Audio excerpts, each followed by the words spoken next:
Every October, when the combines finished their last pass through the wheat fields of Marshall County, Minnesota, and the grain trucks lined up at the elevator in Warren like a slow parade of men paying their dues, one farmer did something that made the whole county shake its head.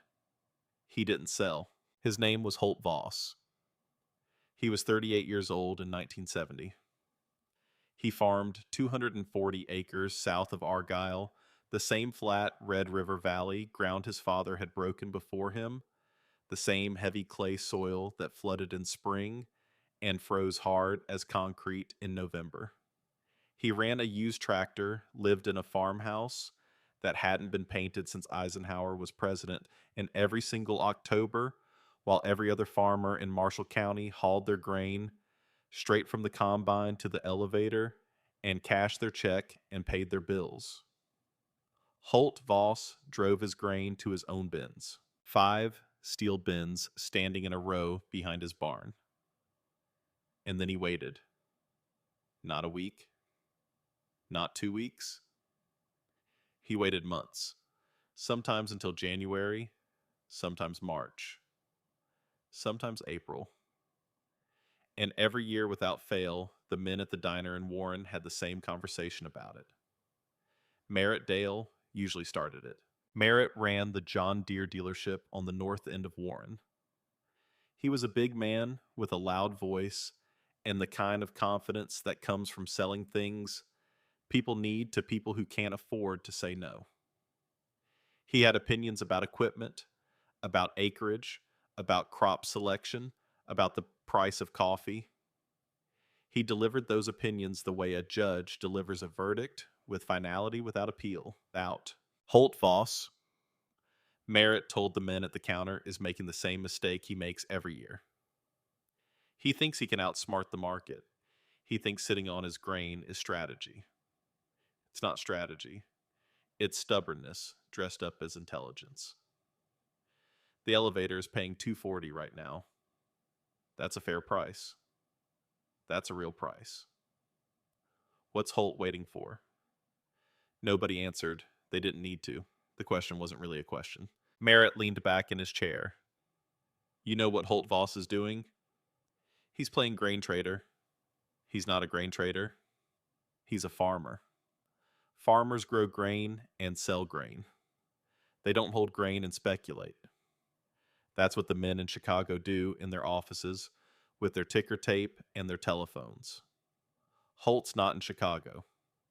He's in Argyle, Minnesota, sitting on a pile of wheat in steel bins, waiting for a price that might never come. And if it doesn't come, if the price drops, if his bins leak, if the grain goes bad, he's taken all that risk for nothing. The men nodded. It made sense. It sounded like the kind of thing a smart man would say. It was also wrong. But nobody knew that yet. Not in 1970. Not in that diner. And Holt Voss wasn't the kind of man to explain himself. He was the kind of man who let the numbers do the talking. To understand Holt Voss, you have to go back 23 years. You have to go back to an October afternoon in 1947 to a man named Walter Voss, sitting alone in the cab of a 1939 Ford pickup truck in the parking lot of the Argyle Co-op, staring at a number he'd just written on the back of a seed invoice. Walter was 44 years old that fall. He'd come over from Norway in 1921, 19 years old with $40, and a name that nobody in Minnesota could pronounce correctly the first time. He'd worked harvest crews across the Dakotas for 6 years, saving every dollar, sleeping in bunkhouses and barn lofts, eating whatever was put in front of him without complaint. In 1927, he married a woman named Ingrid Halverson from Thief River Falls, the daughter of another Norwegian immigrant who had made the same crossing a generation earlier. In 1936, at the bottom of the Depression, Walter bought 240 acres of Red River Valley, ground south of Argyle, for $22 an acre. People thought he was making a mistake. The land flooded every spring. The clay soil was hard to work. The previous owner had lost it to the bank and was glad to be rid of it. Walter paid cash every dollar he'd saved in 15 years of harvest labor, and he shook hands on the deal without hesitation. He farmed it with a Farmall H and then a Farmall Super M, growing wheat and barley and flax in the rotation that northern Minnesota required. He was a good farmer, patient, methodical. He understood the land the way a man understands something he's worked with his hands for 20 years. But he didn't understand the market. In the fall of 1947, Walter had the best wheat crop of his farming life. 200 acres of wheat, 42 bushels per acre, 8,400 bushels.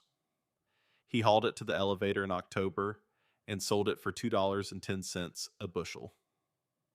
Total receipts, $17,640. It was the most money Walter had ever made from a single crop.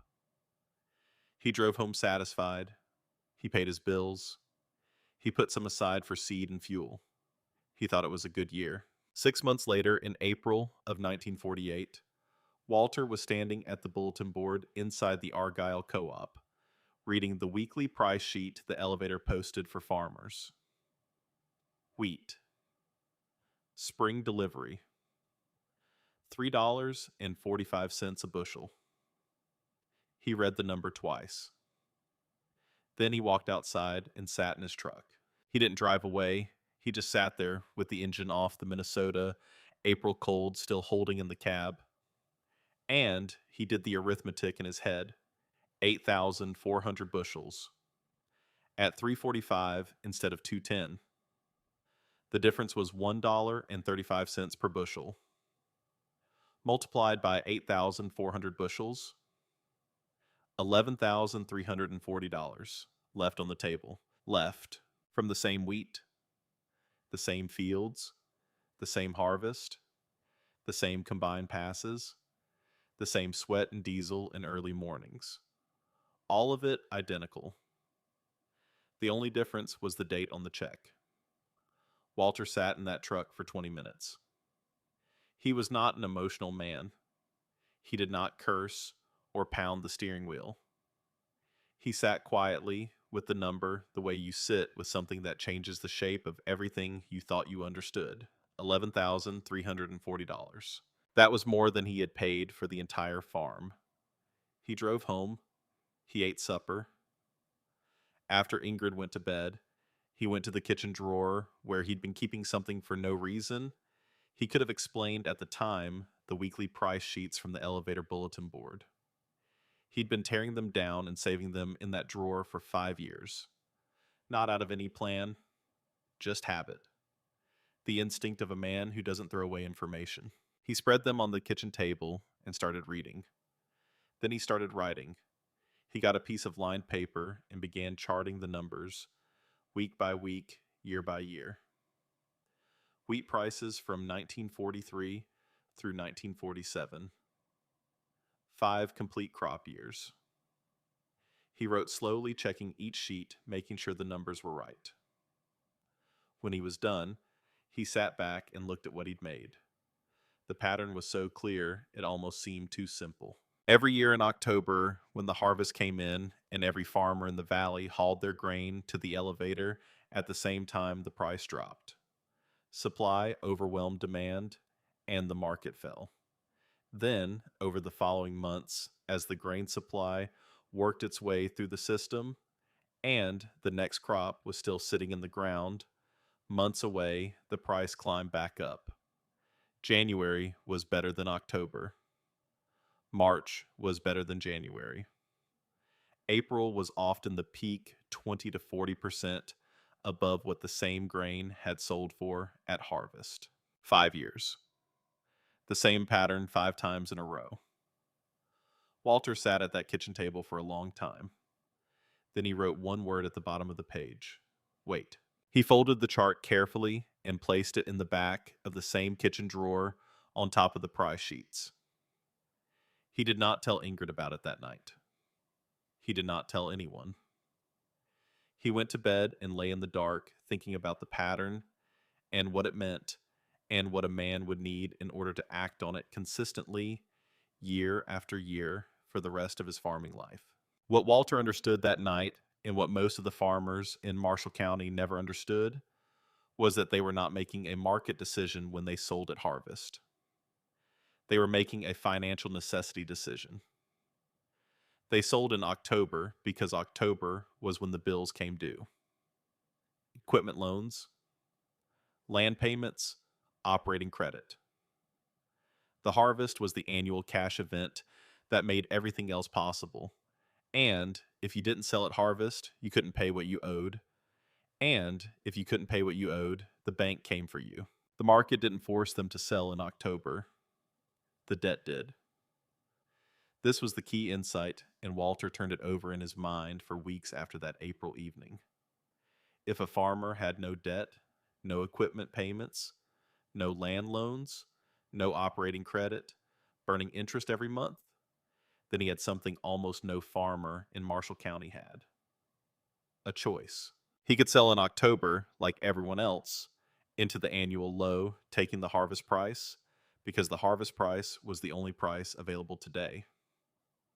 Or he could store his grain weight for the seasonal pattern to do what it always did and sell in January or March or April at a price that was consistently, reliably 20 to 40% higher. The math was simple. The discipline required was not. Walter spent the rest of 1948 thinking about what he needed to make the system work. He needed storage, not the elevator storage that cost money and fees and put the grain in someone else's hands. His own storage, his own bins on his own land under his own control. And he needed to be debt-free or close enough to it that November didn't have a gun to his head. He already had the second thing. Walter Voss had never borrowed money he didn't have to borrow. His equipment was old and paid for. His land was paid for. His operating costs he paid from the previous year's receipts. This was not a philosophy, it was the immigrant's instinct. The knowledge that debt in an unfamiliar country is a trap with no visible walls until it closes around you. What he needed was the storage. He saved for it, not frantically, not obsessively, but with the quiet deliberateness of a man who knows where he's going and is willing to take the time to get there properly. Every year, he set aside what he could. He watched the farm sales in the county newspapers, the notices posted at the co-op, the word of mouth that moves through farming communities about equipment changing hands. In 1956, 8 years after that April afternoon in the co-op parking lot, Walter found what he was looking for: 2 used Butler bins from a farm sale over in Kitson County, 3,000 bushels each. The farmer who'd owned them had died without heirs, and his estate was being liquidated by a county administrator who wanted the sale done quickly and cleanly. Walter drove over on a Tuesday morning, looked the bins over carefully, checking the seams, testing the floor panels, examining the aeration fittings, and offered $400 for the pair. The administrator accepted without negotiating. Walter loaded them himself onto a borrowed flatbed, drove them home, poured the concrete pads over 2 weekends, and erected the bins with the help of his son Holt, who was 14 years old that fall and strong enough to be genuinely useful. They worked side by side through 2 cool September Saturdays, the father directing and the son lifting and fitting, and when the second bin was up and the doors were hung and the aeration connections were made, Walter stood back and looked at what they'd built. The neighbors assumed he was building extra storage because he expected a big crop year. He wasn't building storage, he was building a time machine. He added a third bin in 1959, another used Butler he'd found at an estate sale in Roseau County, paying $250 for it and doing the installation himself over a single weekend. By then, Holt was 17 and could handle the physical work without much direction. They erected that bin on a Saturday in late August, finishing just before dark, and drove the stakes for the anchor bolts by lantern light, because neither of them wanted to leave it incomplete overnight. By then, the system was running. Every fall, Walter's grain went from the combine to the bins. Every winter, Walter tracked prices the same way he tracked them on that kitchen table in 1948. Weekly, methodically, in a ledger he'd started keeping in 1943, and that now lived on the shelf above his desk. Every spring, sometime between February and April, he sold. The spread varied. Some years it was narrow 15 or 20 cents a bushel, not dramatic but real. Some years it was wide 60, 70, 80 cents. In 1954, the spread had been over $1. Always positive.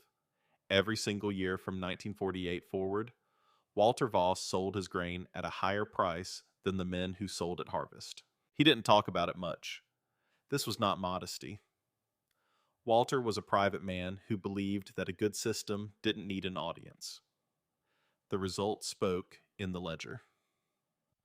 The ledger didn't need to speak to the county. In the summer of 1955, when Holt was 13 years old, Walter sat him down at the kitchen table. Not for a formal lesson, not with ceremony or announcement. He simply spread the price charts out on the table after supper one evening, the ones he'd been keeping since 1948, and he walked his son through what they showed. He showed Holt the 1947 numbers first. The October price of $2.10. The April price of $3.45. The $11,340.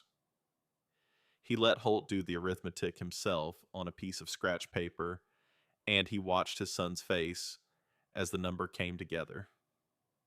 Holt looked up from the paper. Walter nodded. He showed him the pattern, then the 5-year chart from 1943 to 1947, and the charts he'd kept since year after year of October lows and spring highs. He showed him that the pattern had held without exception through good years and bad, through high production seasons and drought years, through wartime and peacetime. October was always the low, spring was always higher. Then he explained the debt piece, the part that made everything else work. The elevator wants your grain in October, Walter said, because they know what it'll be worth in April. They buy low and sell high. That's their business. Your business should be selling high too, but you can't sell high if you don't have the grain to sell when the price is right. And you can't wait for the right price if the bank is waiting for you in November. That's why we don't borrow. That's why we don't finance equipment. That's why I'm still running the Super M instead of buying one of those new John Deeres from the Dale dealership in Warren. A man with no debt can wait. And a man who can wait can sell when the price is right instead of when someone else decides it's time. Holt had understood it at 13, the way you understand something that confirms what you've already sensed but couldn't articulate. The world made more sense with this idea in it. The farmers, he knew, men who worked hard and lived carefully and still seemed to be running in place every year, were not unlucky or untalented. They were selling at the wrong time because the bank gave them no choice. The system wasn't farming them. The debt was. He filed the knowledge away in the place where important things go. Walter kept the original price chart, the one from 1948, the one with the word at the bottom folded in the back of the ledger. He moved it there from the kitchen drawer the year he started the ledger, wanting to keep the founding document with the running record it had inspired.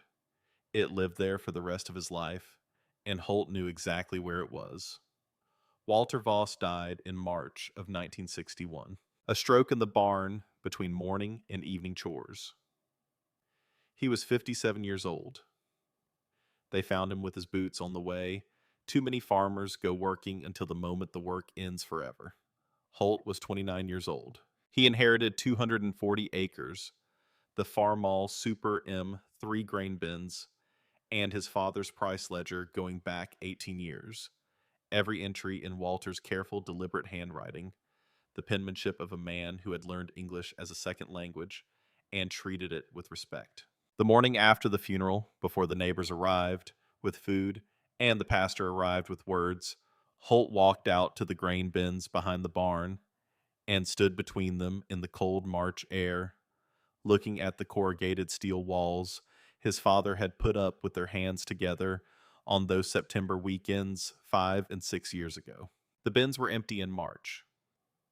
The previous fall's crop had been delivered in February, sold at a spread of 38 cents above the October price. Walter had written the number in the ledger 3 weeks before he died, one of the last entries in his handwriting. The final transaction of a system he had built over 15 years and would not see run to its full conclusion. Holt stood between the empty bins for a long time. He was thinking about what his father had built and what it meant to be the man who carried it forward now.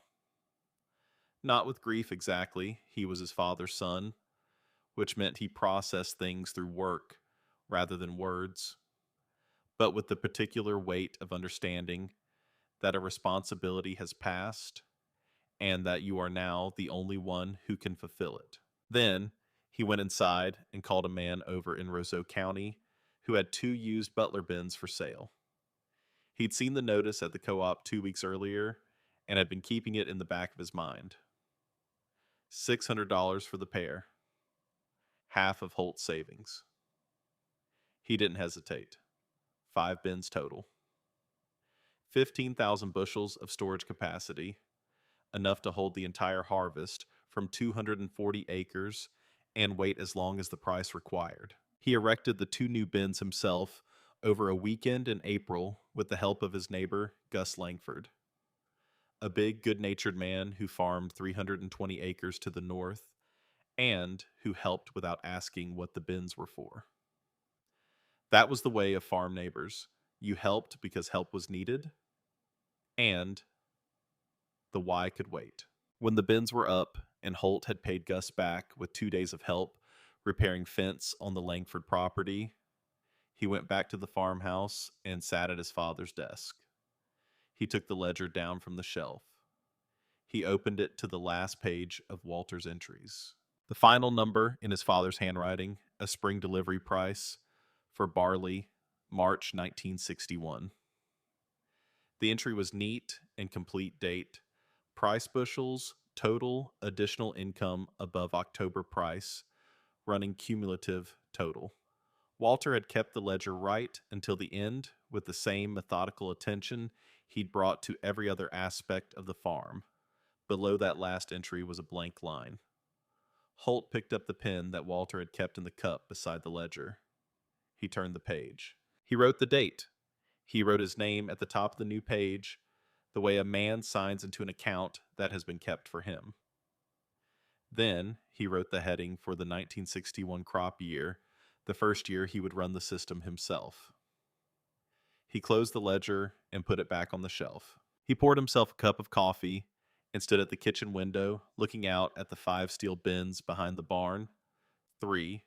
His father had built 2. He had just added, standing in a row in the April sun, catching the light off their corrugated walls. 5 bins. $1,000 total. The complete inventory of a system that had been generating additional income for 13 years and would, if Holt maintained it, continue generating it for the rest of his farming life. He drank his coffee. Then he went out to check on the equipment and start the work of the season. The first year Holt ran the system alone was 1962. He was 30 years old. Edna, his wife of 3 years, was 27. She had grown up on a dairy farm in Polk County and understood the rhythms of agricultural life in ways that made her a genuine partner in the operation, rather than simply a farmer's wife. She was precise in her thinking, steady in difficult situations, and possessed of a dry humor that surfaced in moments of stress and generally made those moments easier to navigate. They had one daughter, Nora, who was 3 years old and had Walter's blue eyes and a stubbornness already visible in the set of her jaw That made Holt think of his father every time he saw it. The harvest that fall was average. Wheat and barley, the usual rotation yields in the normal range for the Red River Valley. Holt ran the grain from the combine to the bins and dried it down to safe moisture content using a ventilation system he'd built from box fans and perforated pipe, a design Walter had sketched on the back of a feed bag that Holt had kept in the desk drawer. October came and went. The men at the elevator in Warren asked when he was bringing his grain in. Soon, Holt said. He said it the same way every year for the rest of his farming life. Not defensive, not explanatory, just flat and final. A door being closed politely but completely. November arrived with the first hard frost, and then the bills arrived with it. Edna spread them on the kitchen table the second week of November. Not in anger, not as an accusation, just as a fact that needed to be looked at together. The furnace repair from September, the truck's brake job, the property taxes due in December, the seed account at the co-op, normal expenses, the ordinary cost of farming and living, but piled together in November they had weight. We could sell some of the wheat, Edna said, just enough to cover these. She wasn't panicking. She wasn't issuing an ultimatum. She was doing what she always did, laying the situation out clearly and trusting Holt to think through it with her. Holt looked at the bills. He looked at the window where the 5 grain bins were visible in the darkness beyond the barn, just the faint outline of the curved steel roofs against a sky with no stars. He could hear his father's voice from that kitchen table in 1955. Not the words exactly, just the tone, the quietness of a man who had figured something out and was passing it on without drama, the way useful knowledge gets passed not as instruction, but as gift. He got up and went to the shelf above the desk. He took down the ledger. His father's handwriting filled the pages, going back to 1943. Neat, deliberate. A continuous record of patience, paying out year after year. He opened it to the earliest entry, the 1943 crop year. Then he turned to the page where Walter had described the 1947 discovery, the calculation in the margin, the $11,340 circled twice.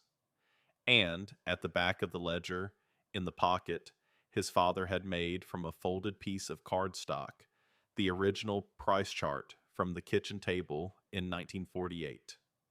The columns in Walter's hand, the circled numbers, the arrow, the word at the bottom. Wait. Holt carried the ledger to the kitchen table and set it open in front of Edna without explanation. She looked at the numbers. She read the chart. She was a smart woman who understood what she was looking at and who had the patience to let understanding arrive at its own pace rather than forcing it. She looked up at Holt. He looked back. She gathered the bills into a neat stack and put them to one side of the table. Then she went to the kitchen and came back with 2 cups of coffee. She set one in front of Holt and sat down with her own. They didn't speak about selling again that November. That silence was one of the most important things Edna Voss ever did for the farm. Not a dramatic gesture, not a sacrifice, just the decision of a woman who had looked at the evidence and trusted it, and who understood that trust sometimes means sitting with uncertainty rather than resolving it prematurely. It was the hardest month of Holt's farming life to that point. Not because of financial crisis. They had enough in savings to cover the bills, and they did, but because of the uncertainty. Because uncertainty is hardest when you're doing it alone, when the person who taught you the system is no longer there to confirm that it still makes sense when the whole county is telling you that you're wrong, and the only evidence you have that they're mistaken is a price chart in a handwritten ledger and the memory of your father's voice at a kitchen table 17 years ago. Holt called the elevator every morning in December and wrote the price in the ledger. Wheat. Barley. He watched the numbers the way a man watches a patient he's been told will recover, but who doesn't yet look like recovering. January came. The price started to move. By February, wheat was up 18 cents from October. By March, it had climbed to 31 cents above the harvest price. Holt watched the numbers approach the 20% threshold his father had established as the primary selling target. The first week of April, wheat crossed it. Holt called the elevator on a Tuesday morning. He said he was ready to deliver. The man on the phone asked how much. Holt told him. There was a pause. That's a lot of grain for an April delivery, the man said. Holt said yes. He made 2 trips that day, 3 the next. When the checks cleared, he opened the ledger and wrote the numbers. 31 cents per bushel above the October price, on 6,800 bushels of wheat and barley combined. That was $2,108 of additional income from the same grain, the same fields, the same harvest, the same fall. He wrote the number in the ledger, then he wrote the date. Then he closed the book and put it back on the shelf. Edna was at the kitchen table when he came in. She looked up. He told her the number. She was quiet for a moment. Then she said, "That's a good system, Holt." He nodded. He poured himself a cup of coffee and stood at the window looking out at the 5 steel bins behind the barn. They were dented in places. One had a seam that had started to separate the previous summer, which he'd welded shut over an afternoon in July. They were not beautiful. They were not impressive. From the road, they looked like what they were: cheap, old, unglamorous pieces of farm infrastructure that a man had bought used because new was more than he needed. But Holt knew what they were. They were the reason he could wait. And the reason he could wait was the reason the money was in the ledger. From 1962 forward, the system ran the way Walter had designed it. Every October, the harvest came off the fields and went into the bins. Holt dried the grain, checked the moisture, sealed the bins, and waited. He tracked prices every morning. He wrote the numbers in the ledger. He watched the seasonal pattern repeat itself year after year, with the reliability of weather, not predictable in its exact timing, but consistent in its direction. October was always the low. Spring was always higher. The only question was how much higher and when. Holt's rule was simple: sell when the price is 20% above the October cash price, or sell by April 15th, whichever comes first, no exceptions. No waiting for more, no trying to find the absolute peak. The rule was not about maximizing the price. It was about removing the decision from the realm of emotion and putting it into the realm of arithmetic.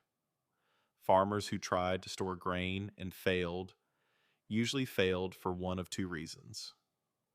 They sold too early, panicking at the first dip in the winter market and missing the spring run-up.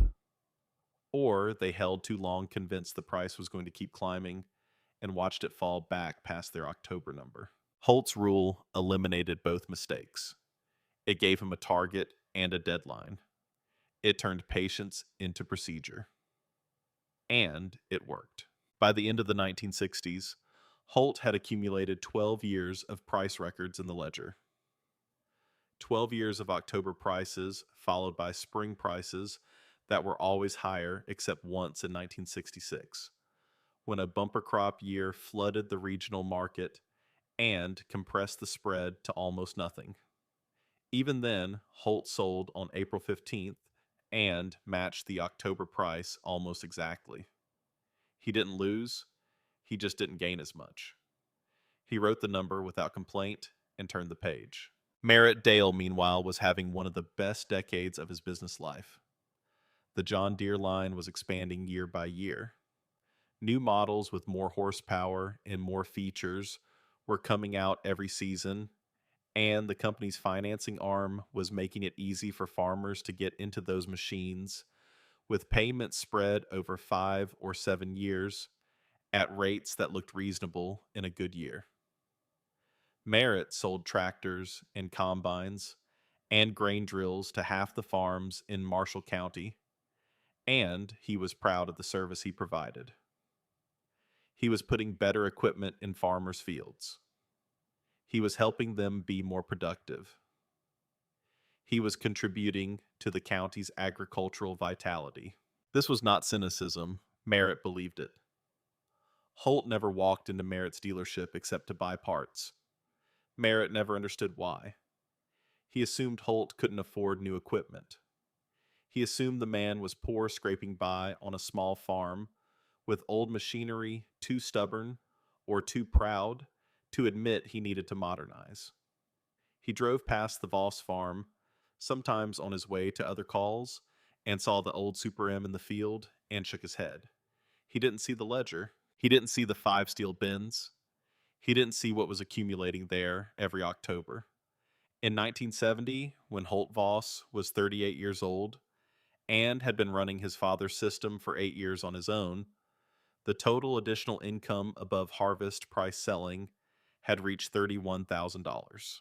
$31,000 that the county didn't know about, that Merritt Dale didn't know about, that the men at the diner didn't know about when they talked every October about Holt's stubbornness while the grain trucks lined up at the elevator, and Holt's bins sat full and silent behind his barn.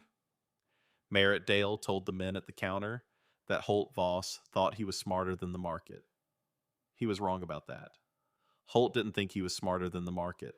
He thought he was more patient than the men who owed it. That was not the same thing at all. It was in the end the only thing that mattered. Outside in the October cold, the combines rolled through the county, cutting the last of the wheat. The grain trucks loaded and headed for Warren.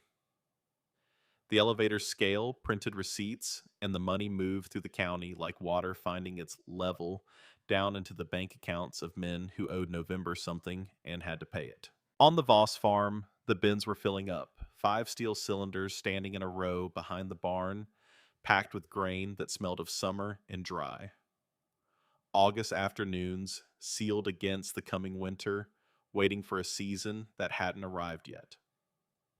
Waiting for the price that March would bring, or April, or whenever the number in the morning called to the elevator crossed the threshold in Holt's ledger, and the time to sell finally quietly without ceremony or announcement arrived. The neighbors thought Holt was eccentric at best and foolish at worst. The neighbors were selling at the bottom of the market every single year.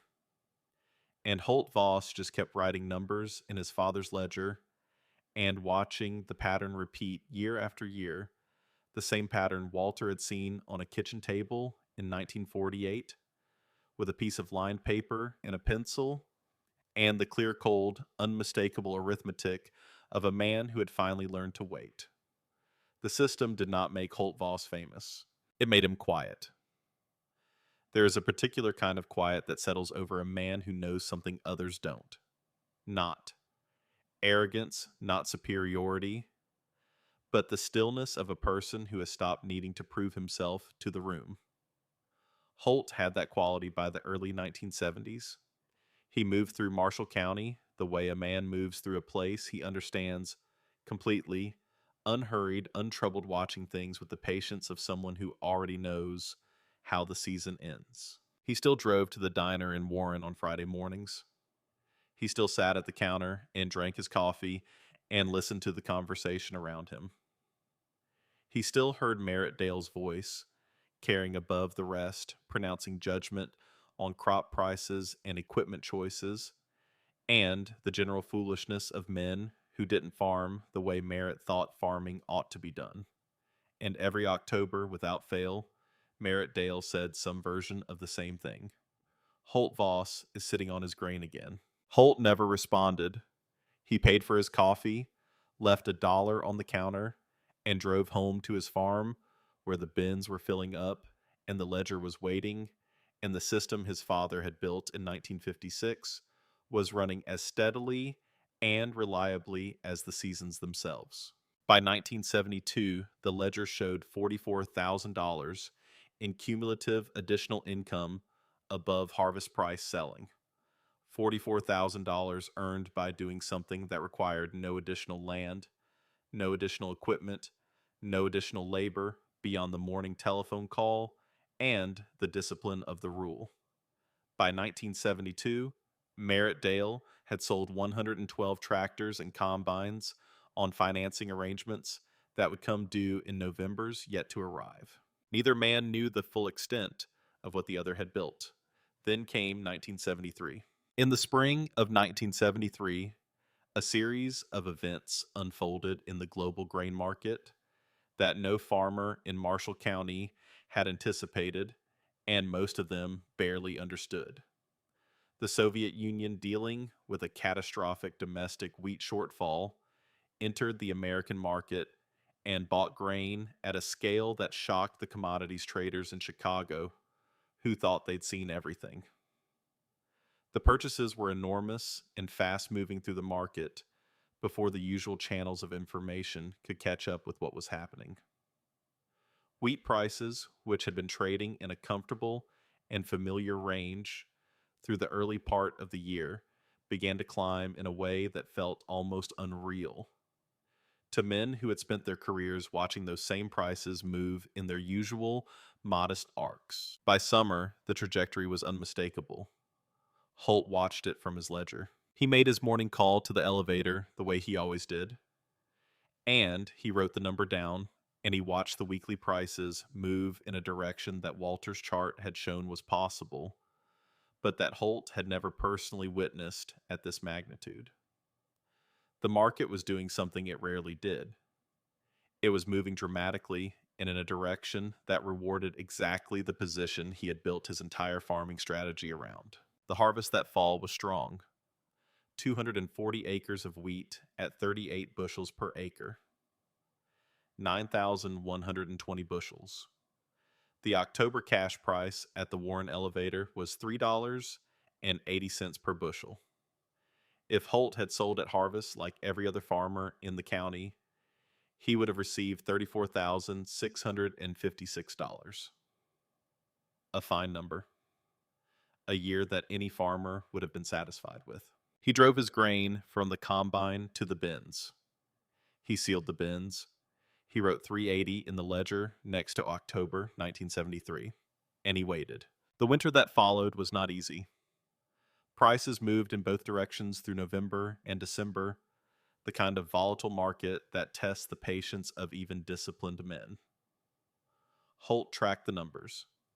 He watched wheat climb to $4.20, then pull back to $4, then push higher again through January. He said nothing to anyone about what he was watching.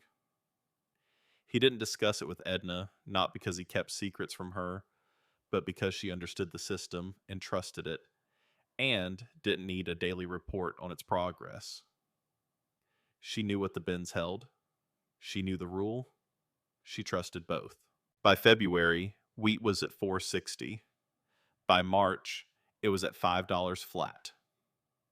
Holt's 20% threshold above his October price of $3.80 was $4.56. He had crossed that number in late January. The rule said sell at 20% above October or sell by April 15th, whichever comes first. He had hit the threshold in January. He waited.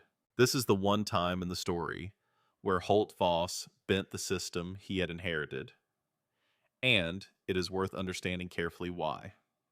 He was not trying to find the absolute peak.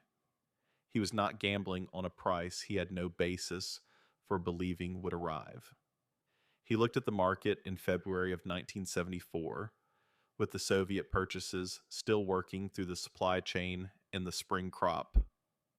Months away from harvest, and he made a judgment, not an emotional one, not a greedy one, a measured one, grounded in the same kind of structural analysis his father had applied to the price sheets in 1948. The conditions driving the price were not temporary fluctuations. They were fundamental supply and demand realities that had months yet to fully express themselves. He waited until March, He sold on March 14th, 1974, at $5.20 per bushel, 9,120 bushels at $5.20. Total receipts $47,424. Against the harvest price, that would have generated $34,656. The difference was $12,768. $12,768 from the same grain, the same fields, the same combine passes, the same October harvest. The only variable was the date on the check. Holt wrote the number in the ledger. He set the pen down. He looked at the number for a moment, not with satisfaction. Exactly more with the quiet recognition of a man watching a thing work the way it was designed to work.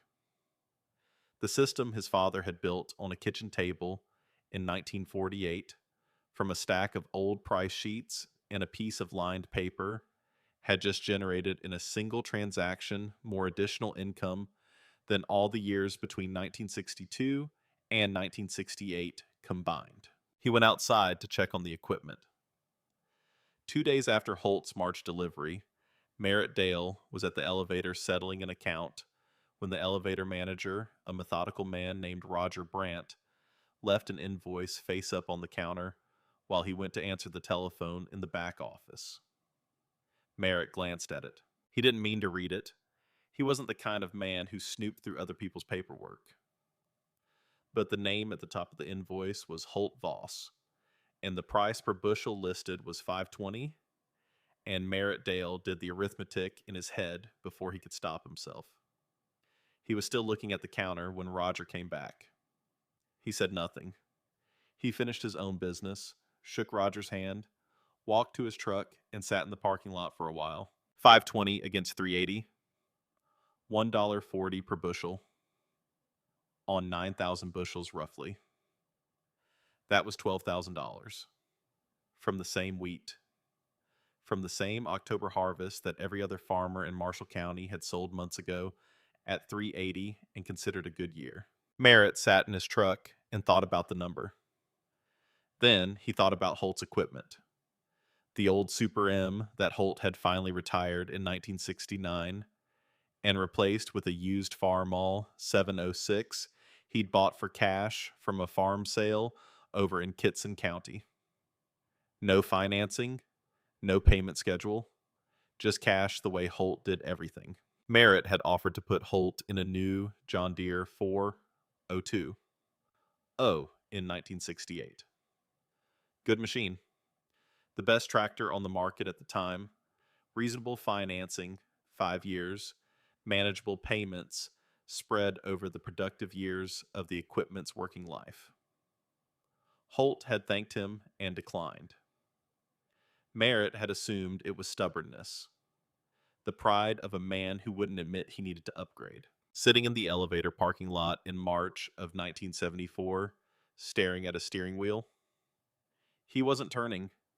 He started to wonder if it was something else entirely, something more deliberate, something that had a logic to it that he hadn't been looking for because he hadn't known there was anything to look for. He didn't pursue the thought far enough. Not yet.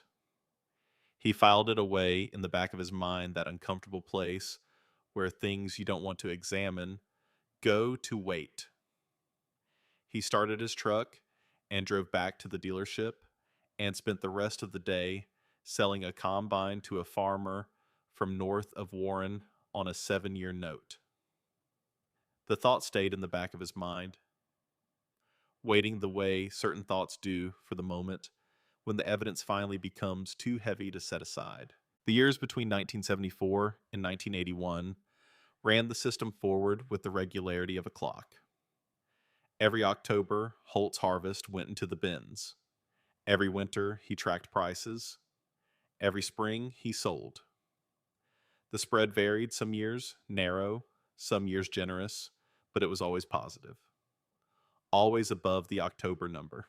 In 1976, the spread was 22 cents per bushel.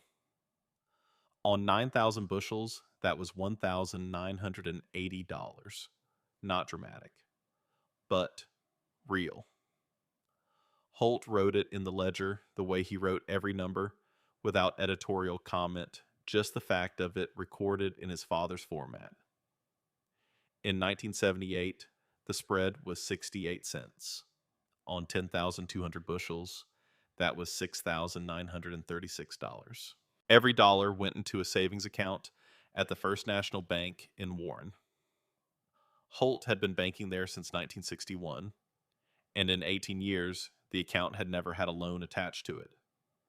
The banker, a cautious man named Howard Pell, who had seen too many good farmers go bad on paper, regarded Holt Voss with a kind of quiet professional admiration he never expressed out loud, but that showed in the unhurried attention he gave the account whenever Holt came in. A farmer with no loans and growing savings was, in Howard Pell's experience, a genuinely unusual thing. By the end of 1981, the savings account held $94,000. Edna knew the number. She kept the household accounts with the same precision. She brought to everything, and the savings balance was part of the picture she maintained of the farm's financial position.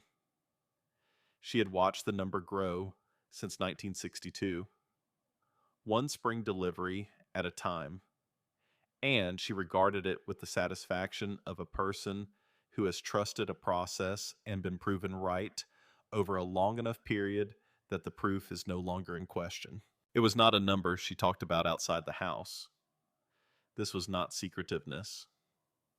It was the same instinct Walter had followed, the conviction that a good system doesn't need an audience. Nora was 22 years old in 1981 when she came back from 2 years at the University of Minnesota, where she'd studied agriculture and soil science and come home with a head full of ideas about modern farming practices.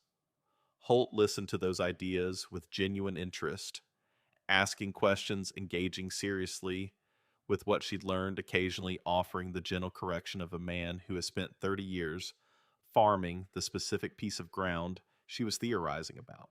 That winter, after the harvest was in the bins and the ledger was updated and the farm had settled into its December quiet, Holt sat Nora down at the kitchen table. He spread the price charts out the way Walter had spread them for him 26 years earlier. The same ledger, the same format. Now, 3 decades of entries instead of 12 years, but the same handwriting for the first 18 years, and Holt's own handwriting for the 2 decades since. He showed her the 1947 numbers first. He let her do the arithmetic herself. She looked up from the paper. He nodded. He showed her the pattern. He walked her through the logic. He explained the debt piece, the part that made everything else work. The part that most people who heard the surface version of the story missed entirely. Why doesn't everyone do this? She asked. She said it the same way Holt had said it to Walter, with the particular tone of someone confronting an idea that seems obvious in retrospect and baffling that it isn't universal. Debt, Holt said. She thought about it, because if you owe money in November, Nora said slowly, working it through, you have to sell in October. You don't have a choice. That's right. And if you don't owe money in November, you sell in April, or whenever the price tells you to. Nora looked at the ledger. She looked at the full span of entries, Walter's handwriting at the top, her father's filling the rest, a continuous record of patience, paying out year after year without interruption. Grandpa figured this out from a price sheet at the co-op, she said, in 1948. April of 1948. He sat in his truck for 20 minutes. And nobody else in the county ever. Nobody, as far as I know. She shook her head slowly. The simple things she said, the ones right in front of everyone, I know, Holt said. He closed the ledger and put it back on the shelf. He left her sitting at the table, thinking the way he had sat at the same table as a boy, thinking through the same idea, the arithmetic of patience, working its way through another generation. The fall of 1982 arrived the way a thing arrives that you've been warned about but hoped wouldn't come. The warning signs had been accumulating for 2 years. Interest rates had been climbing steadily since 1980 as the Federal Reserve, under Paul Volcker, worked to break the persistent inflation that had been grinding through the American economy since the mid 1970s. By the fall of 1982, the prime rate had touched 21%, and the rates that farmers were carrying on their operating loans and equipment notes were not far behind. 18% was common. Some men were paying more. At those rates, debt did not sit still. It compounded. It grew while you slept. Every day the note went unpaid. It became a larger note, and the larger it became, the more of next year's harvest was already spoken for before a seed went in the ground. And the grain prices, which had been the one thing keeping some of these operations viable through the high interest years, were moving in the wrong direction. Wheat at harvest in October 1982 came in at $3.10 per bushel in Warren, down from 4.22 years earlier, down from the prices that had made the mid 70s feel like a golden era, and had convinced some farmers to borrow against that optimism to buy more land, more equipment, expand the operation on the assumption that the good years were the new normal. That assumption had been wrong. Every farmer in Marshall County who had a November payment due sold at harvest. 310. They had no choice. The bank didn't accept explanations about seasonal price patterns or spring recoveries. The bank wanted its money in November, and the only way to have money in November was to sell in October at the worst price of the year into a market that was depressed precisely because every other farmer in the same position was selling at the same time for the same reason. The October price was low, partly because everyone had to sell at once, and everyone had to sell at once because their debts required it. The structure was as self-defeating as it was invisible to the people caught inside it. Holt harvested his crop that fall. 11,000 bushels of wheat across the 240 acres, a solid yield despite a dry August that had worried him through the first half of the month. He ran the grain from the combine to the bins. He dried it down.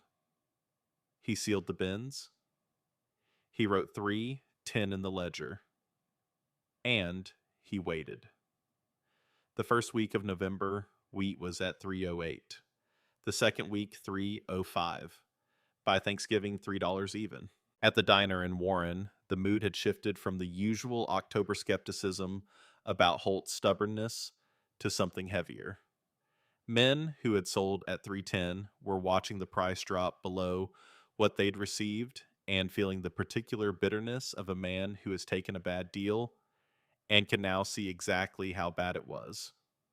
Some of them were also doing the math on what 310 meant for their November payments, and the math was not working out evenly. Merritt Dale was quieter than usual at the counter. 3 of his largest customers were behind on their equipment payments. He'd been on the phone twice that week with the John Deere financing division, conversations that had not gone particularly well. The company wanted its money on schedule. The company did not have a line item for commodity price downturns or drought years or farm crises.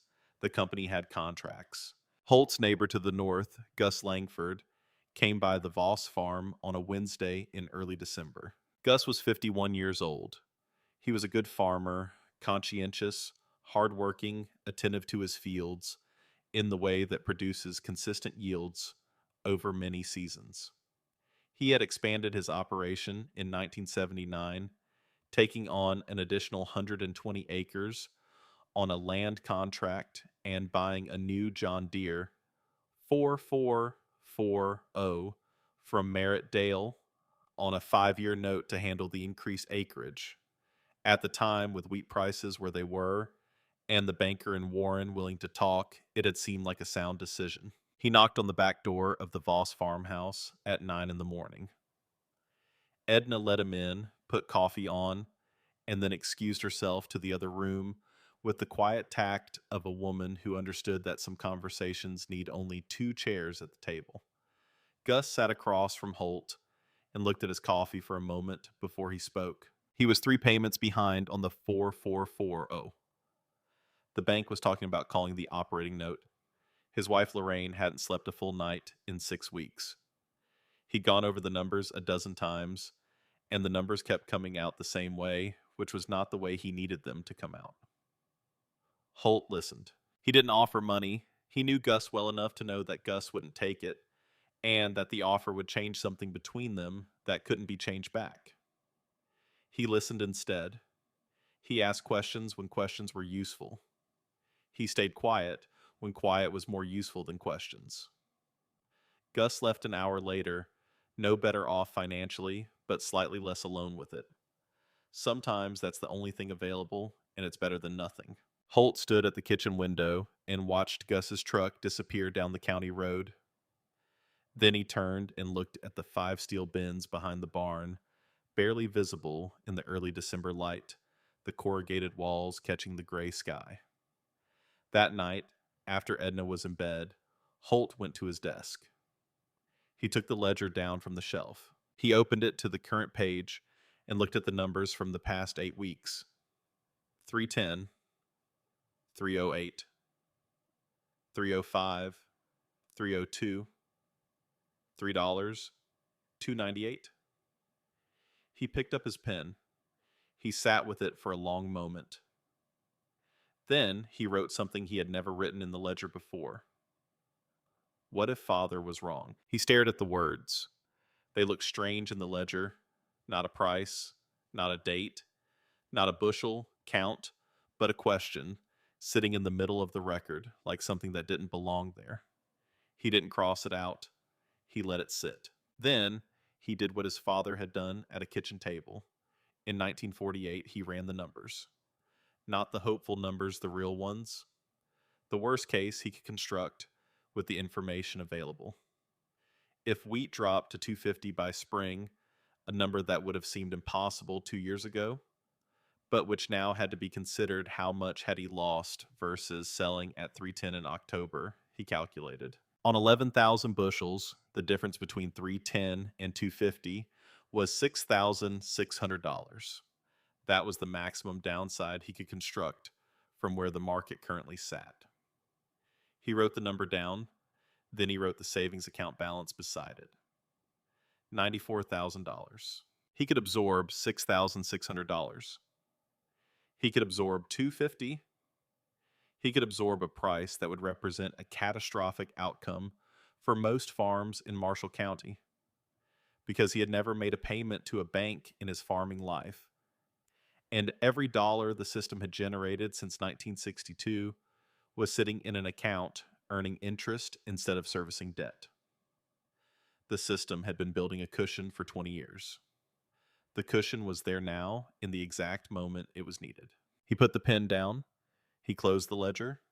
He turned off the desk lamp and sat in the dark for a while, listening to the house settle in the cold, the familiar sounds of a building that has stood through many winters and expects to stand through more. The doubt did not entirely leave him.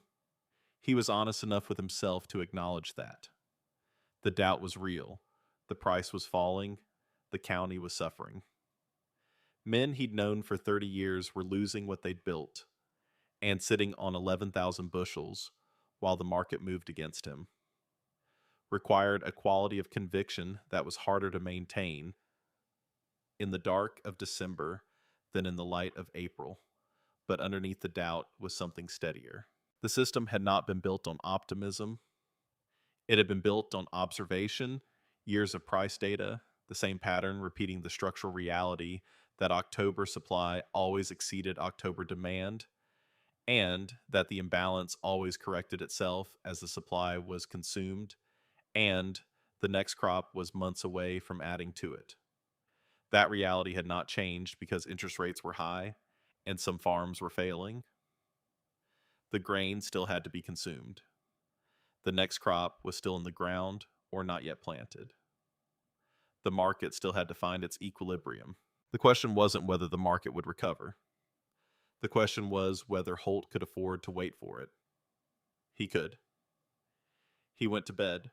He chose to wait not because he was certain, but because waiting was the only action consistent with everything the ledger had shown him over 20 years of mornings. The ledger was the evidence.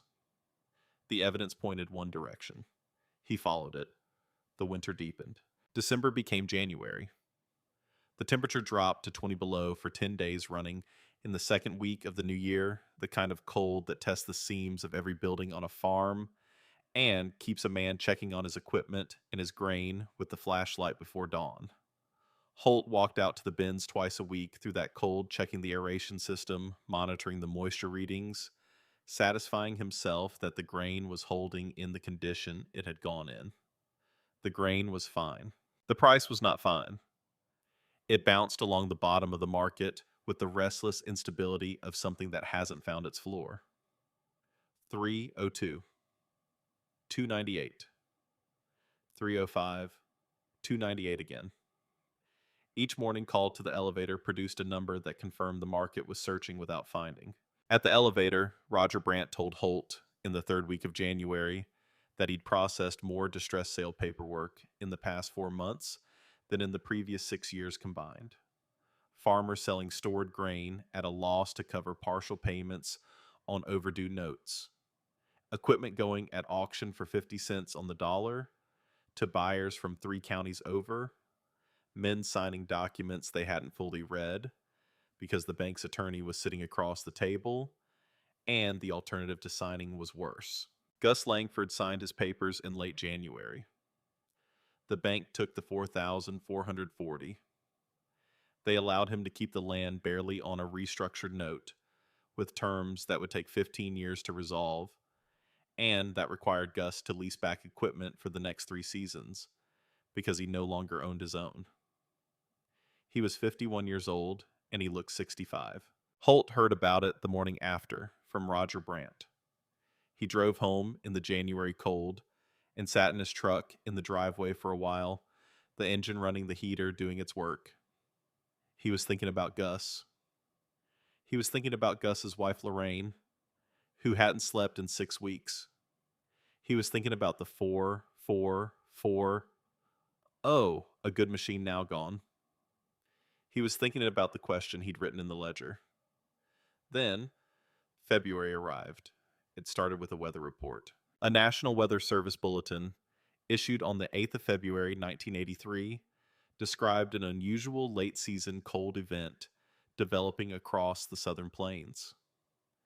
The temperatures being forecast for Oklahoma and Kansas were the kind that don't occur in February in those states sustained cold, at depths that the winter wheat already in the ground, already growing toward its spring maturity, could not survive. The crop damage projections were severe. Holt heard it on the radio in the barn at 5:30 in the morning. He set down what he was doing. He went inside, sat at the desk, and thought through the implications.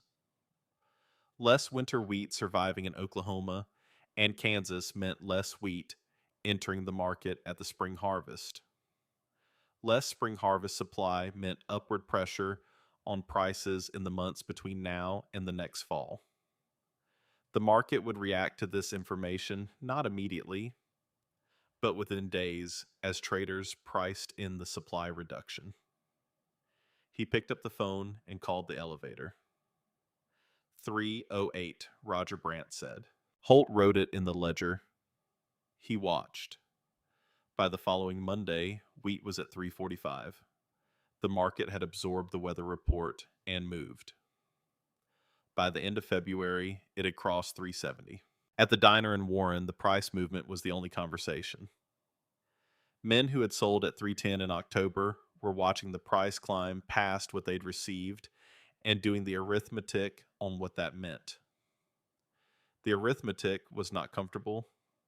The men who had sold at 310 to make their November payments had made those payments, yes. But they had also locked in the worst price of the year on the most important transaction of their farming year. And the market was now demonstrating exactly how wrong that price had been. Merritt Dale, sat at the counter with his coffee, and said nothing about Holt Voss. He was thinking about the invoice he'd seen in March of 1974, the one with the 520 price. He was thinking about the arithmetic that had assembled itself in his head in the elevator parking lot that afternoon. He was thinking about the 11 farms that had gone under in Marshall County in the past 3 years, all of them customers of his at one point or another, all of them carrying equipment notes that had required them to sell at harvest to make their November payments. 310 in October, 370 now and still climbing, and Holt hadn't sold yet. By the second week of March, wheat had reached 405. The spread between October's 310 and the current price was 95 cents per bushel. On 11,000 bushels, that was $10,450. Holt called the elevator on March 14th, 1983. He made 3 trips that day. The grain went out of the bins in the same trucks it had gone in 6 months earlier, traveled the same road to Warren, and arrived at the elevator's receiving pit, where Roger Brandt's scale printed its receipts with the methodical accuracy of a machine that did not concern itself with the history of how the grain had gotten there. The price on Holt's receipts was $4.05 per bushel, against an October cash price of $310. $10,450 of additional income from the same grain, the same fields, the same harvest, the same county where 11 other farms had failed because the men who worked them had no choice but to sell in October when the price was at its lowest. Holt drove home after the last load. He parked the truck. He walked out to the bins. They were empty now, the doors standing open, the interior spaces that had held the winter's grain reduced to the smell of dust and dry wheat, and the metallic scent of the corrugated steel walls cooling in the March afternoon. He stood between them under a sky that was the particular pale blue that comes to Minnesota in late winter. Not warm yet, not spring exactly, but changed, tilted toward the season that makes the waiting worthwhile. He thought about Gus Langford. He thought about Walter sitting in the truck in 1948. He thought about Edna setting the bills on the kitchen table in November of 1962 and looking up at him not with demand, but with trust, while the doubt was pressing and his father had been 6 months in the ground. He thought about the word at the bottom of Walter's price chart. Wait. He stood between the empty bins for a while. Then he went inside and wrote the number in the ledger. Merritt Dale came to the Voss farm in the spring of 1985. He hadn't visited in years.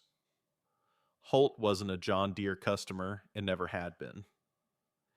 But Merritt came in April of 1985 because the thought he had filed in the back of his mind in March of 1974 had grown too large and too insistent to set aside any longer.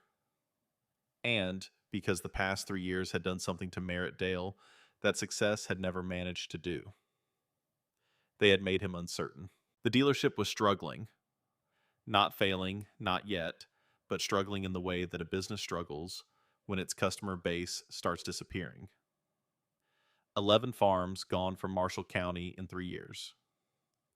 More restructured, operating on margins so thin that new equipment was not a conversation anyone was interested in having. Merritt had laid off 2 of his 4 mechanics in the fall of 1984. He had deferred his own salary twice.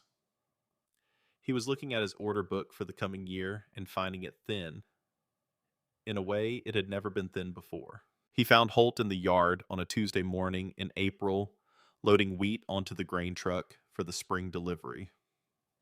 The bins behind the barn were 3/4 empty.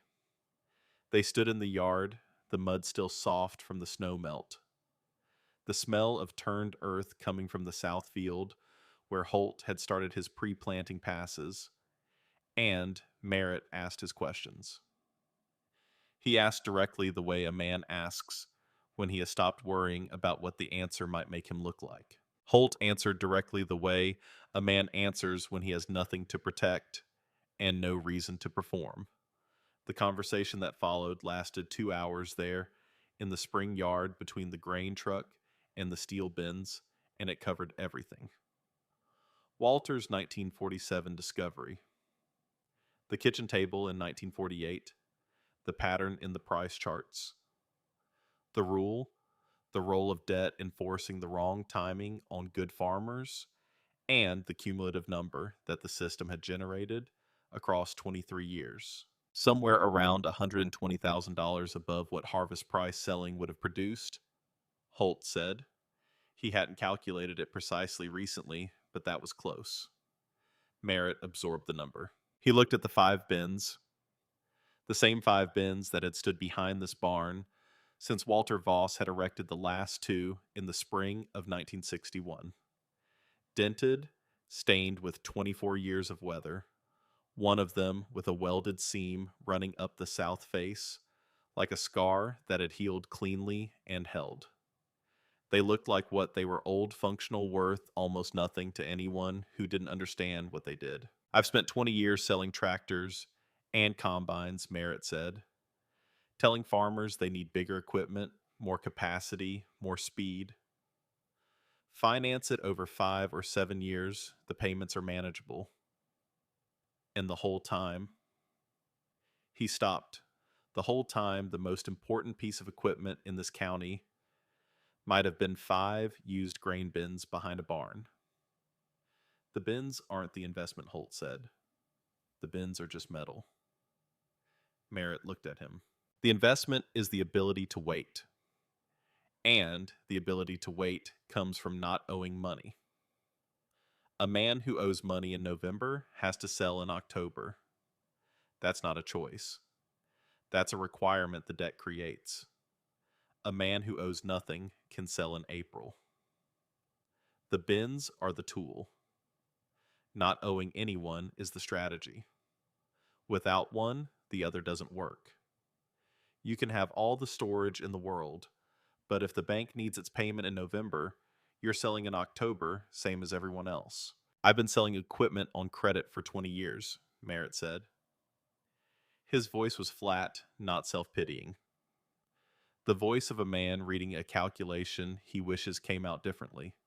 Every machine I sold created a payment. Every payment created a November deadline. Every November deadline forced a farmer to sell at harvest. I was creating the condition I didn't even understand existed. You were selling tractors. That's your business. The tractor's not the problem. The payment is. The tractor does exactly what it's supposed to do. It's the debt attached to it that turns a choice into a requirement. That's not the machine's fault. It's the structure of how it gets paid for. Merritt was quiet for a moment. A meadowlark called from the fence line to the east. The grain truck's engine ticked as it cooled in the April air. He extended his hand. Holt shook it. They stood between the grain truck and the steel bins, 2 men who had operated in the same county for more than 2 decades, on opposite sides of an equation that neither had fully understood until the farm crisis had made the math impossible to ignore any longer. Before he left, Merritt asked if he could have the original price chart, the one Holt's father had made at the kitchen table in 1948, the one that lived in the back of the ledger. Holt went inside and came back with it. He handed it across without ceremony. I have it memorized, Holt said. And it belongs out in the world now. Maybe someone who needs it will see it. Merritt took it carefully the way you take something old and irreplaceable. He drove away. Holt watched the truck reach the road and turn north toward Warren. Then he went back to loading the grain truck.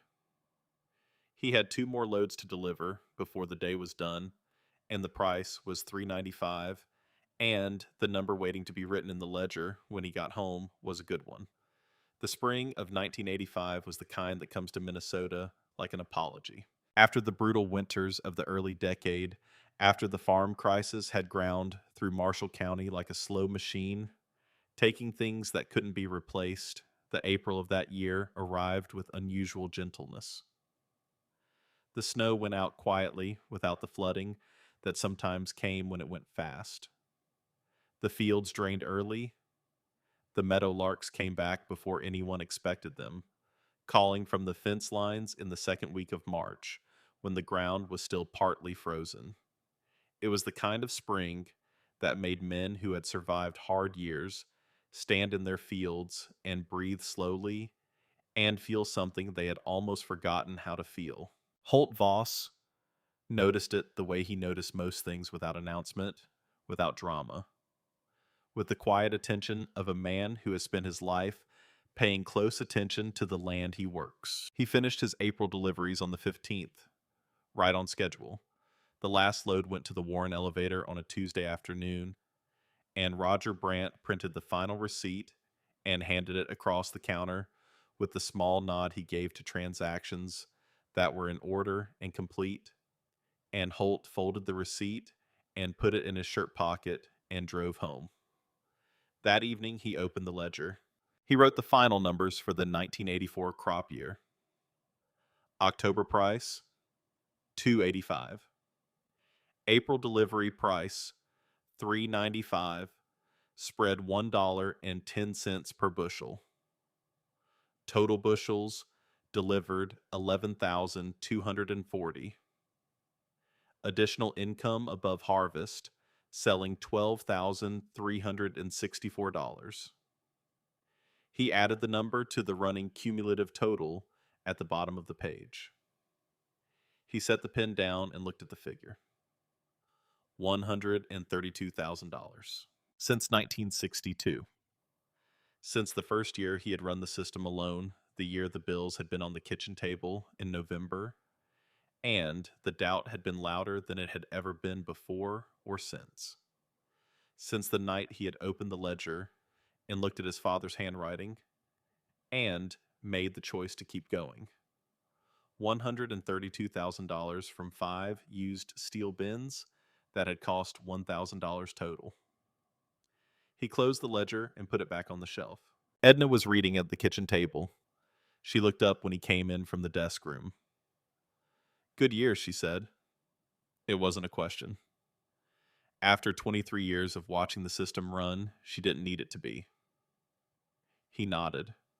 She went back to her book. That was their way. Not silence born of distance, but silence born of understanding.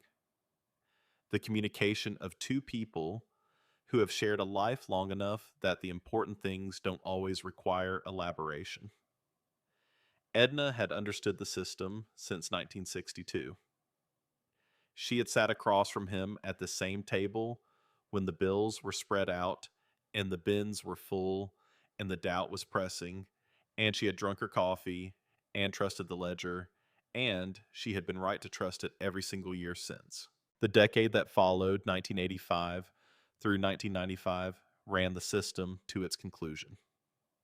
Not dramatically. Not with sudden revelations or sharp reversals of fortune. It ran the way good systems run, which is to say, quietly and consistently, delivering its results in the modest increments that accumulate into something large only when you step back far enough to see the whole picture at once. Every October, the harvest. Every winter, the waiting. Every spring, the sell. The spreads continued to vary. In 1987, a drought scare in the northern plains pushed spring prices well above the 20% threshold by the end of January. And Holt sold in early February, the earliest spring sale he had ever made.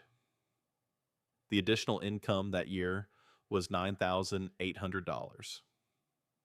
In 1989, a flat market compressed the spread to 14 cents per bushel, and Holt sold on April 15th without having hit the 20% target, taking what the deadline gave him. The additional income was just over $1,500. He wrote both numbers in the ledger the same way, without commentary, without complaint about the lean year or celebration about the fat one. The system produced what it produced, and what it produced over time was always more than selling at harvest, and that was the point. The point had never been to maximize any single year. The point was to consistently do better than the alternative across all the years taken together. Through all of this, Edna was his constant. She managed the household accounts with the same precision she brought to everything, reconciling the farm's finances quarterly, watching the savings account grow, making the decisions that kept the operation running smoothly without the need for borrowed money. When equipment needed repair, she knew what was in the account and what the repair was worth. When a seed variety cost more, but promised better yields, she ran the numbers and told Holt whether the numbers worked. She was not in the fields every day, but the farm would not have run without her. She had watched Gus Langford lose his tractor and nearly lose his land. She had watched the farm crisis work through the county. And she had understood, perhaps more clearly than anyone, who hadn't sat at that kitchen table in November of 1962, could understand what the difference between the Voss farm and those other farms came down to. Not luck, not better land, not superior farming ability, the ability to wait, which came from not owing anyone the right to decide when you had to sell. In 1990, Holt bought his last tractor, a used case IH 711, 04 years old, bought from an estate sale in Pennington County for $19,000 cash. He had driven up on a Thursday morning, looked the machine over for 2 hours, with the careful attention he gave every significant decision, asked the estate administrator 2 questions about the service history and the hydraulic work done the previous spring, and written a check. Edna had come with him. She sat in the truck while he inspected the tractor and walked over when he was done. "It's a good machine," he said. "How much 19?" She looked at the tractor. Then she looked at Holt. "No payment," she said. "No payment." She nodded, and they drove home. It was the only major equipment purchase Holt Voss made in 34 years of farming. One tractor bought cash near the end of his farming career rather than the beginning. Every other piece of equipment he had run had been inherited from Walter or purchased at estate sales and kept operational through maintenance and the refusal to replace things that still performed their function. The John Deere dealership in Warren had never made a significant dollar from Holt Voss. Merritt Dale had retired in 1992, handing the business to his son Garrett, a younger man who had grown up watching his father run the dealership and who had decided to modernize it in ways that Merritt had known were coming, but had not quite gotten to before he stepped back. GPS guidance systems, precision agriculture technology, satellite soil mapping, the tools of a new era of farming that required different conversations with different customers. Garrett knew about Holt Voss the way you know about local legends: more story than verifiable detail, more reputation than documented fact. His father had told him about the April visit in 1985, had described the 5 steel bins and the ledger and the conversation in the yard with a specificity and a precision of recall that told Garrett the conversation had stayed with his father in a way that most conversations do not. The bins aren't the investment, his father had said. The investment is the ability to wait. Garrett had written that down in a notebook he kept on his desk. He had also written down something else. His father had told him that at the end of the conversation in the yard, Holt had gone inside and come back with the original price chart, the one Walter Voss had made at a kitchen table in 1948. That Holt had handed it to Merritt and said he had it memorized and that maybe someone else should have it now. Merritt had brought it to the dealership and kept it in his office for 7 years, without knowing quite what to do with it. The week before he retired, he had taken it out and hung it on the wall behind the service desk. He told Garrett he wanted every farmer who walked into the dealership to see it. Holt retired in the fall of 1996. He was 64 years old. He had farmed the same 240 acres for 34 years without borrowing money, without buying new equipment on credit, without selling a single bushel of grain in the month of October. Edna was 62. She had been his partner in every dimension of the operation, not just the household and the accounts, but the decisions, the discipline, the long patience that the system required. She had sat with the doubt in November of 1962, and she had sat with it again in December of 1982, and she had never once pushed Holt to sell when the system said to wait. Her steadiness was not incidental to the story, it was structural. The final accounting was this. From 1962 through 1996, the additional income generated by storing grain through the winter and selling in spring rather than selling at harvest totaled $196,000. Not from a different farm, not from more acreage, not from better genetics or more efficient equipment or any of the improvements that the farm magazines cataloged every year as the path to agricultural profitability. From the same 240 acres, the same rotation, the same Red River Valley clay that had flooded in spring and frozen in November for 34 consecutive years. $196,000 from 5 used bins that had cost $1,000. The savings account at First National in Warren held $247,000. Howard Pell had retired years ago, but his successor knew the Voss account and what it represented. Patricia Scholes, who had been managing agricultural accounts at First National for 12 years, had never seen a farm operation with a longer history of no loans and consistent deposits. She regarded the account the way bankers regard the genuinely unusual, with professional admiration and a certain quiet curiosity about how it had been built. The 240 acres of Red River Valley ground, assessed at $1,100 per acre in 1996, was worth $264,000. The 5 grain bins taken together were worth perhaps $3,000 at scrap prices, their monetary value as objects utterly disconnected from what they had generated as a system. Total net worth approximately $514,000. From a small farm with old equipment and a used tractor and a farmhouse that had been his father's before it was his. From a man who drove to the diner in Warren on Friday mornings and drank his coffee and listened and never said much about what was accumulating in the bins behind his barn and the ledger on the shelf above his desk. From patience. From his father's insight. From one word written at the bottom of a price chart in 1948.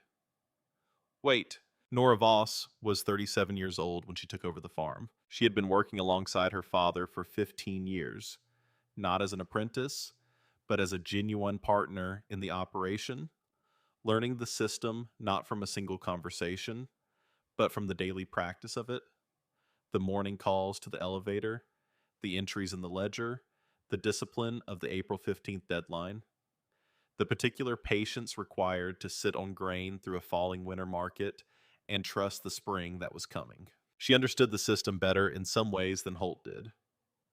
Not because she was smarter, her father was one of the most precise thinkers she had ever known, but because she had come to it with the benefit of 34 years of documented results. She had not inherited a theory. She had inherited proof. Every number in the ledger was evidence. Every year's entry was confirmation. The system had been tested in good years and bad years, and crisis years and flat years, and it had produced more income than harvest price selling in 32 out of 34 years, missing only twice, and by small margins both times. She had also watched what the system required of a person. She had watched her father sit with the doubt in December of 1982 and choose to wait. She had watched her mother manage the household accounts through the same winters with the same steadiness. She had absorbed the discipline not just as an intellectual proposition, but as a practice, a thing you do every morning and every winter and every spring without drama, because the record shows it works. The first thing Nora did after the handover was official was order 3 new bins, not the used Butler steel that Walter had purchased in the 1950s. Modern bins, 10,000 bushels capacity each, with automated aeration systems and digital moisture monitoring that would eliminate the manual checks Holt had been making twice a week through every winter for 34 years. She had a contractor pour the concrete pads in late September, and the bins were operational before the October harvest. She paid for them from the farm's operating account. Cash, no payment, no November deadline. She kept the original 5 bins as well. They stood beside the new ones, smaller, older, weathered by 4 decades of Minnesota winters. One of them with the welded seam running up the south face that Holt had put there in 1973. They were worth almost nothing as metal. But Nora had no intention of scrapping them. They were not storage anymore. They were something else, the physical evidence of a decision made in 1956, maintained through a farm crisis, and delivered intact to a third generation. She kept Walter's ledger on the shelf above the desk. She kept her own ledger beside it, starting in 1997, in her own handwriting, continuing the format her grandfather had established and her father had maintained for 34 years without modification. Every morning she called the elevator and wrote the price down. Wheat, barley. The rule remained the same, 20% above October or April 15th, whichever came first. She did not improve it. She did not modernize it. She had enough respect for what the rule had produced over 50 years to leave it exactly as Walter had designed it at a kitchen table in 1948. In the spring of 2001, Nora drove into Warren on a Thursday morning to pick up parts at the equipment supplier on the south end of town. She came back a different way than usual on the road that passed the Dale Farm equipment dealership that Garrett Dale was running now. She slowed as she passed it. There was something in the front window she hadn't seen before. She pulled into the lot and went in.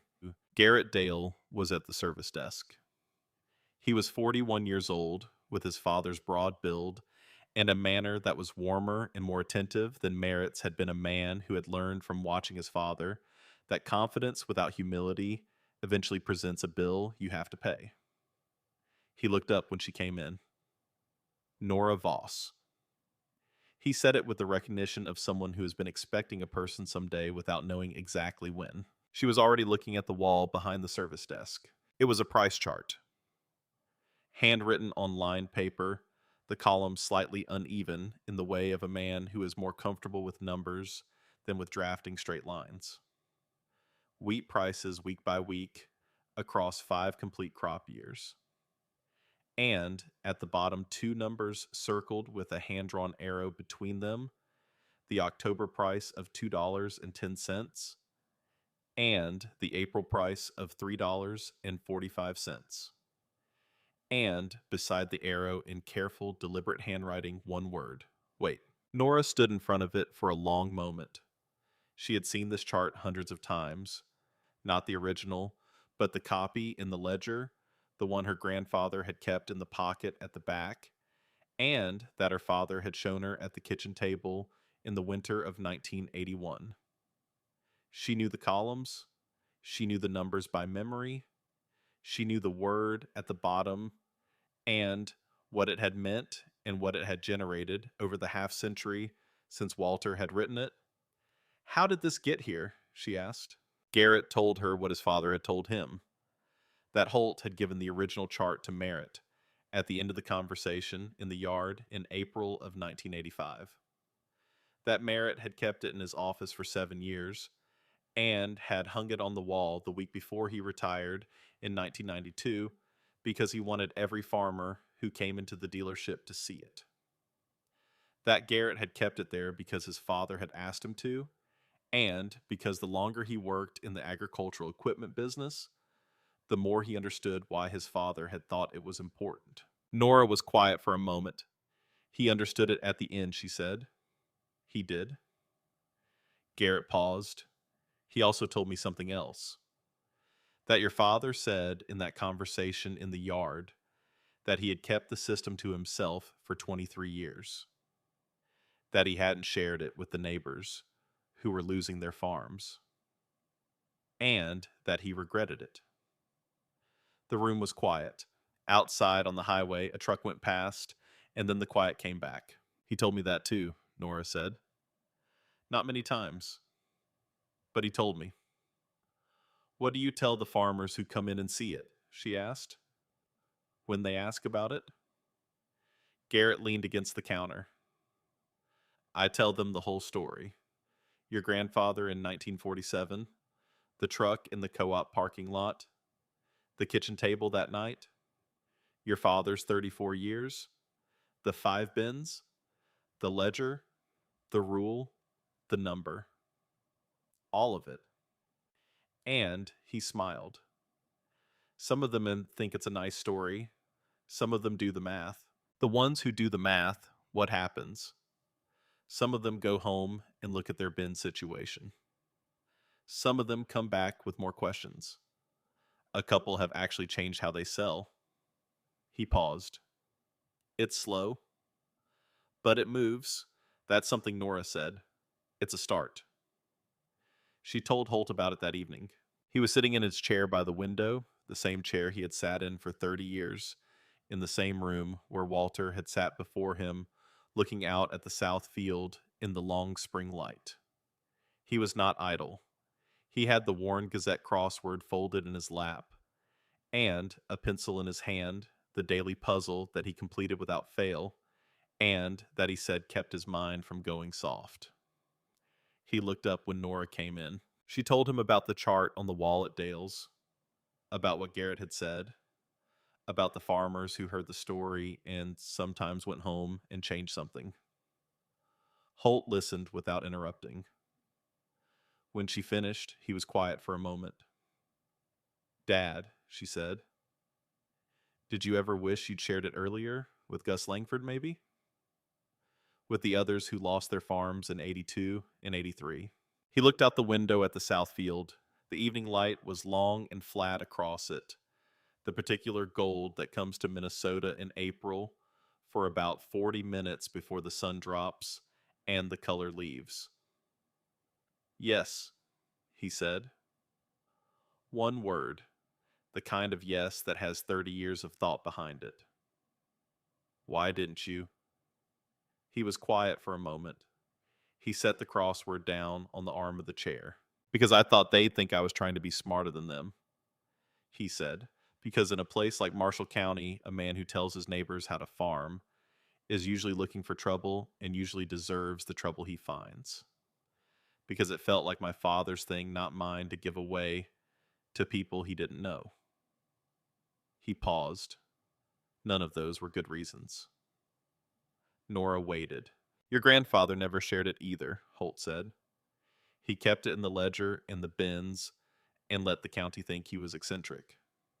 I did the same thing. He paused again. Maybe it's the Norwegian in us. He almost smiled, the small, contained smile that was the most expression he usually showed. We keep our useful things to ourselves. The chart is out there now, Nora said. On the wall at Dale's. Garrett tells anyone who asks. Holt nodded. He looked back out the window at the south field. Good, he said. He was quiet for a moment. Your grandfather would have been embarrassed. He picked up the crossword. But he'd have been glad. The following spring, Nora drove to 4 farms in Marshall County. She didn't call ahead. She just appeared in the morning, the way farm neighbors appear, with a practical reason for the visit That turned into a longer conversation over coffee at the kitchen table. She had made photocopies of Walter's original price charts from the ledger, the 1943 to 1947 chart that Walter had made the night he came home from the co op, and the updated charts her father had kept through the 1960s and 1970s. She showed the numbers. She explained the system. She walked through the debt piece with the same clarity and patience her father had used when he walked her through it at this same table 20 years earlier. Not all of them were receptive. One farmer, a man her father's age, who had been doing things a certain way for 40 years, thanked her politely for the coffee and said he had his own marketing approach that was working for him. She thanked him for his time and left without argument. Three of them listened.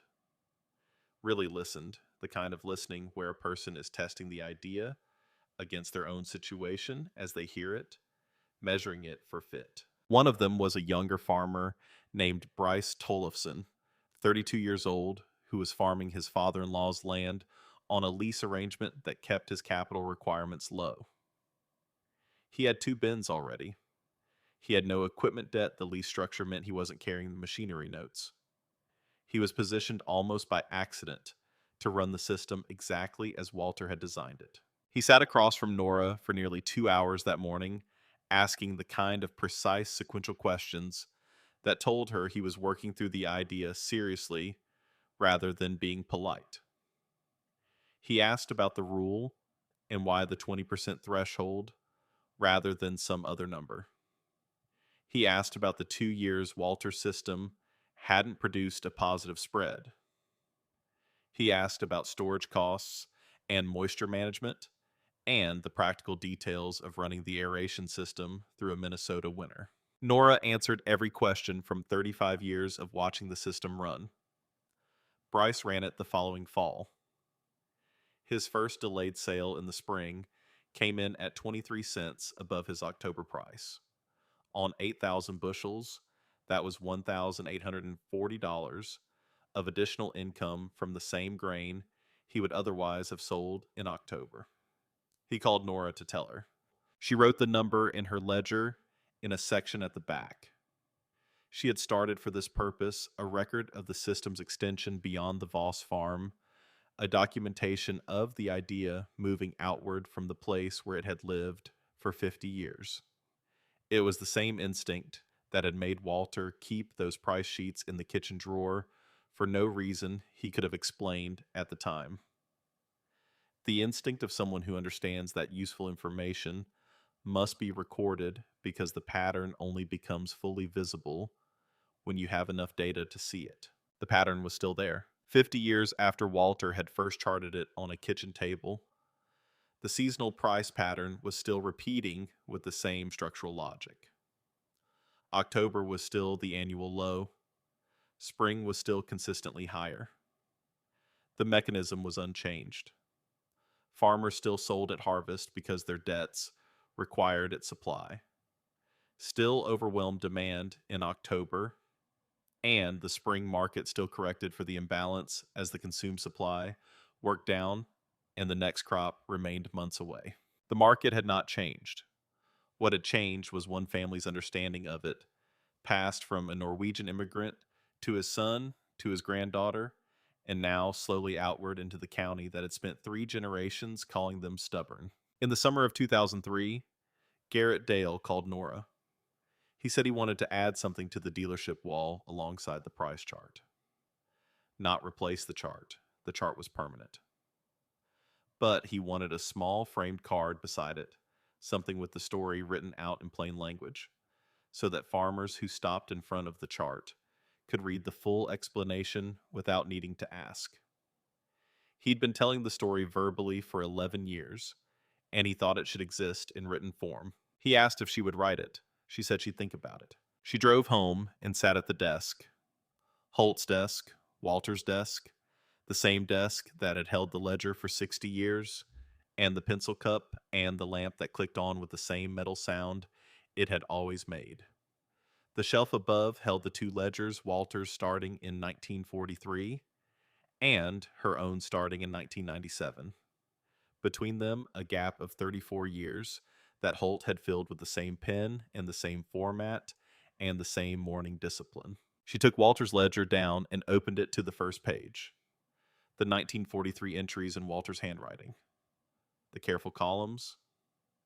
The prices that a dead man had recorded 60 years ago, standing at the elevator bulletin board in the early morning, before the work of the day began tearing down the weekly price sheet and folding it into his coat pocket. She turned pages slowly. 1944, 1945, 1946, 1947, the October price of 210, the spring price of 345, the calculation in the margin. In Walter's hand, the $11,340, circled twice with a line under it, and a question mark that Walter had added the night he came home from the co-op parking lot. Not the exclamation point of a man who has made a discovery. The question mark of a man who has identified a problem and is beginning to think about the solution. She turned to the last page of Walter's entries.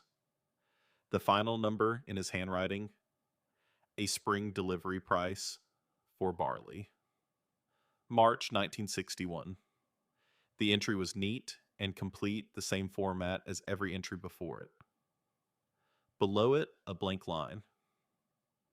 Then her father's handwriting beginning on the next page, the date in April 1961, picking up exactly where Walter had left off. Nora held the ledger for a long time.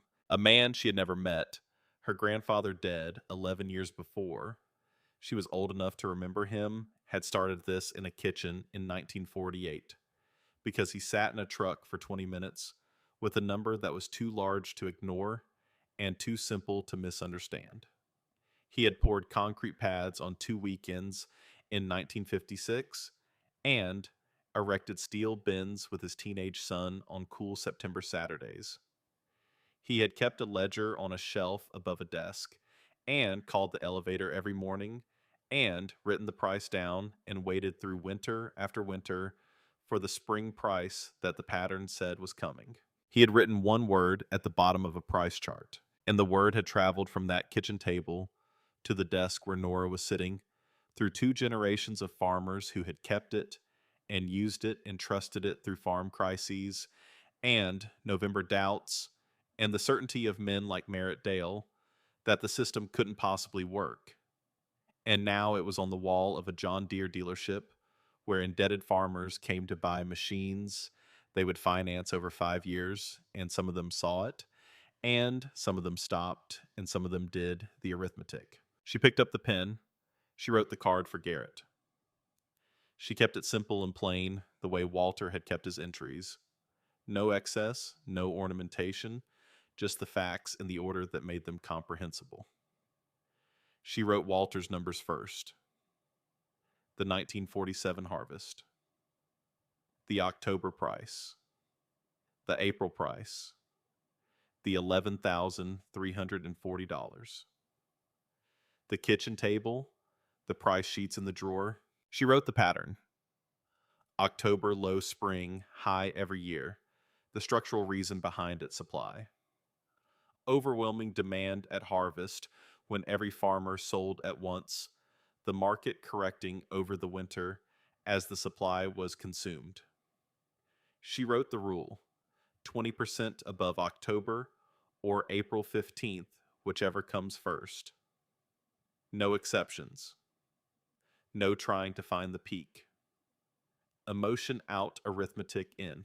She wrote the debt piece, the part that made everything else possible.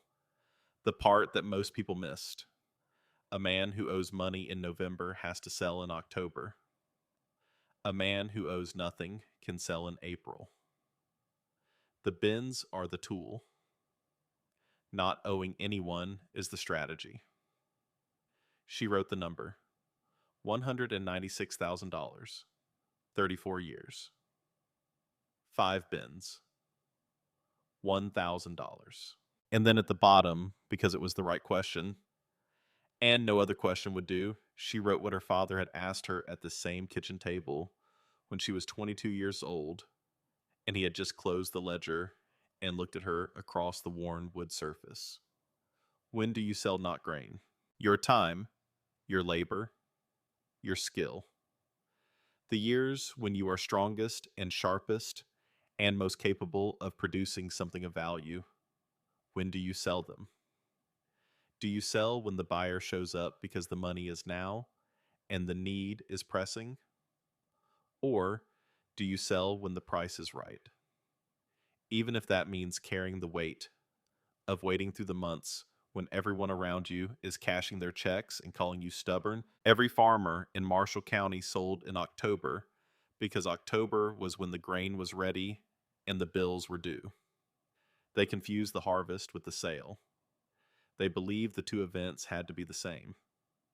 They had made that assumption so long and so consistently that they had forgotten it was an assumption. Walter Voss understood they were not the same. The harvest is when you do the work. The sale is when you receive the value of it. And the distance between those two moments, the months between the October harvest and the April sale, the years between the work done and the recognition received, the distance that most people collapse because waiting is uncomfortable and the money is available, now that distance is where the profit lives. It has always lived there. It will always live there. The market is not going to change its structure because waiting is hard. The market doesn't care how hard waiting is. The market rewards whoever is positioned to hold. She set down the pen, she folded the card and put it in an envelope and set it on the desk to be mailed in the morning. Then she sat for a while longer in the quiet of the room where 3 generations of a family had made the same decision every October to drive their grain to the bins instead of the elevator to close the bin doors and walk back inside and open the ledger and write the October price and begin the wait that everyone in the county called foolishness, and that the ledger had been calling something else for 55 years. Outside, in the last of the evening light, the bins stood behind the barn.